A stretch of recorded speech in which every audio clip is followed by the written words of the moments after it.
Today I'm going to answer a question that I've been asked multiple times, and that is, how can I go from a small print to a large print quickly? Welcome to the Naked Photographer, where I'll be exposing myself. No, I won't. That sounded better in my head.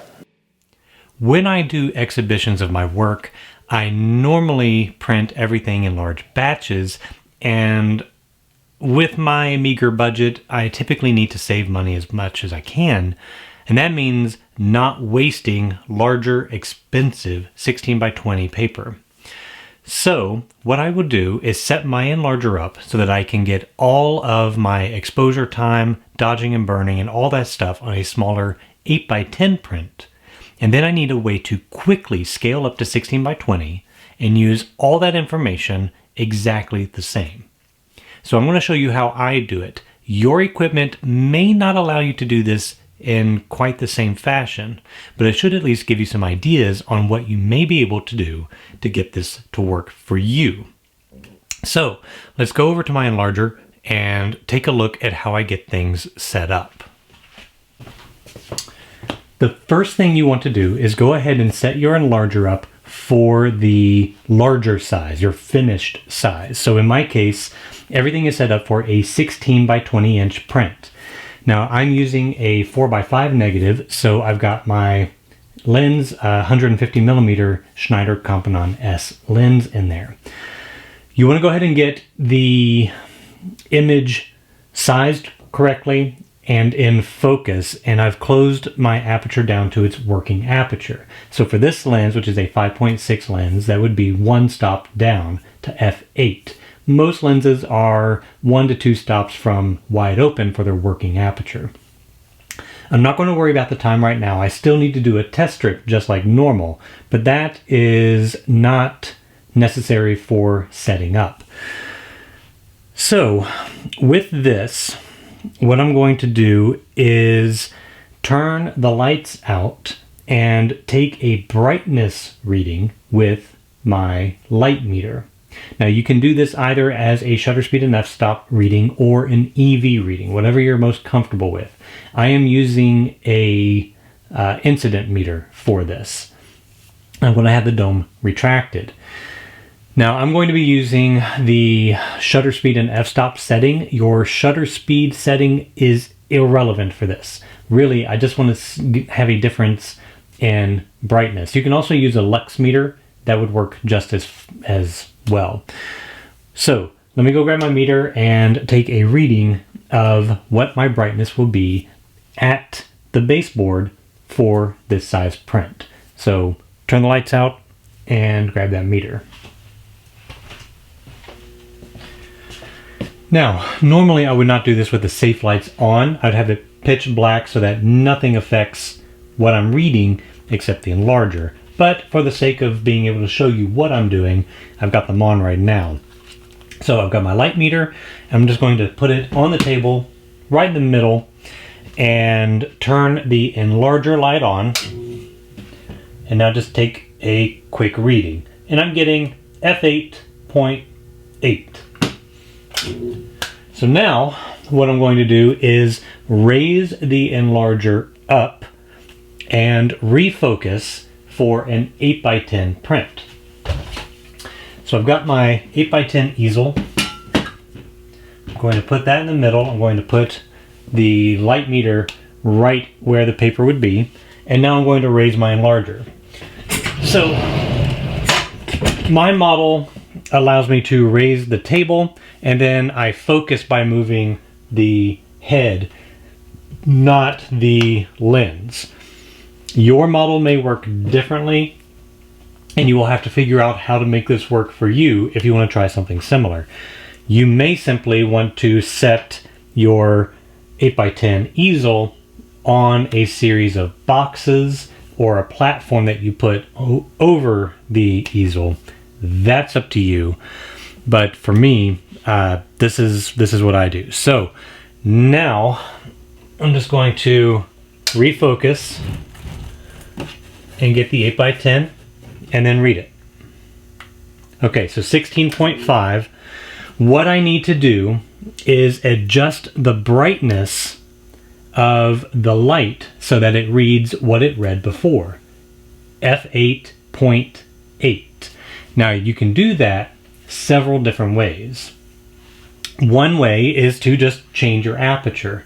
This is 2 full stops. So if I change from f8 to f16, I'm at 8.8. And that works really, really well. But I don't want to do that. The whole point of this exercise is to be able to determine my time with a test strip at the 8x10 size, drop the table, refocus, and use the exact same time and the exact same aperture as before. And I'm not going to be able to do that if I change my aperture. So I'm going to put that back to 8. And now I need to find another method of doing this. A couple of simple ways would be to use just a neutral density filter. So if you have a 2-stop filter for your camera, just put it over the lens, or under the lens in this case, since it's pointing downward, and that would do it for you. Or if you want to use a 0.6 neutral density lighting gel, you could slide that over the negative in the negative carrier, and that would also work. In this case, I had this color head right above me. So if I dial in the right amount of each filter, an equal amount of each filter, then I will get a neutral density function. So I can dial these to the exact amount that gives me f8.8 reading on this table. Then I can use my white light lever and simply remove all the filtration when I want to make the larger print. So let's go ahead and dial that in and see what we get. So right now I have 42 of each color and I'm at f8.9. So I'm going to open it 2 points to just straight up 40 points of each. Nope, that didn't do it. Yeah, that did. That opened it up just enough. Then once I've got the filtration correct, I can drop the filters out of place with the white light lever. I can drop this back down to my 16x20 printing height, change my focus, because when I focus with this machine, the lens stays the same distance, so nothing changes in terms of exposure.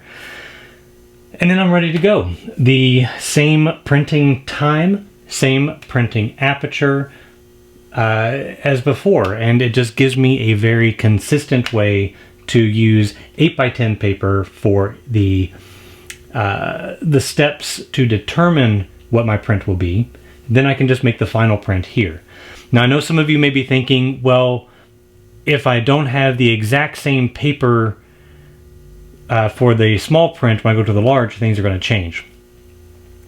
I have found in my experience that if I'm using a high quality printing paper, I use Ilford multigrade warm tone fiber glossy surface for pretty much all of my exhibition printing. When I use that, whether I have a box of 8x10 and a box of 16x20 from different batches, it's pretty darn consistent. I really don't find a huge variation. I don't even find really a small variation between those. So I've not really seen anything that shows me that I have to use the same emulsion batch or even just cutting up 16x20 down to 8x10 to do this. But I will, when I first set this up, I will do a test strip on each, just to verify that my filtration settings are the same. So I would do a test strip here, I would do a test strip at 8x10, and I would make sure that they actually do match, and then tweak it before I really start printing. But this works for me very consistently once I have it set up. I find it just makes everything work a little faster because I can use smaller prints to get all of my dodging and burning figured out. And it just has tremendous savings because I don't have to use all my 16 by 20 paper for the test strips, and I can make all of my prints. So if you have the means to adjust things on your enlarger quickly, this will work. Now, like I said, I can raise my table up. You may not be able to. So in this case, if you aren't able to, it may work better for you to just have a box that you can just drop on top of your easel, put the small easel on top so that it raises it up to a smaller printing height, and then readjust your focus and go from there. As long as you are leaving one, either the lens or the head, one or the other in place and not moving both of those, then you should be able to quickly readjust between the two sizes. If I didn't have a color head to simply swap between these, I would probably just use a 2-stop neutral density filter under the lens. Just make it quick and easy. Even if it's a cheap quality or just a lighting gel under the lens, because I'm not too worried about the sharpness and resolution of the 8x10 print. That's just a test print. I would just make sure to move that out of the way for the larger print. All of this is just to make printing more economical and efficient. So you should find the way that works best for you so that you can work at your peak efficiency and save the money that you want to save. Because we all know that printing in the darkroom is not a cheap endeavor. If you have any questions, I'm happy to try to answer them. Otherwise, if you would like to help support this channel, you can purchase prints that I make such as this. You can find a link down in the description, or t-shirts that I have at Teespring. You can find that link down in the description. But until next time, thank you for watching. Please like, comment, and subscribe.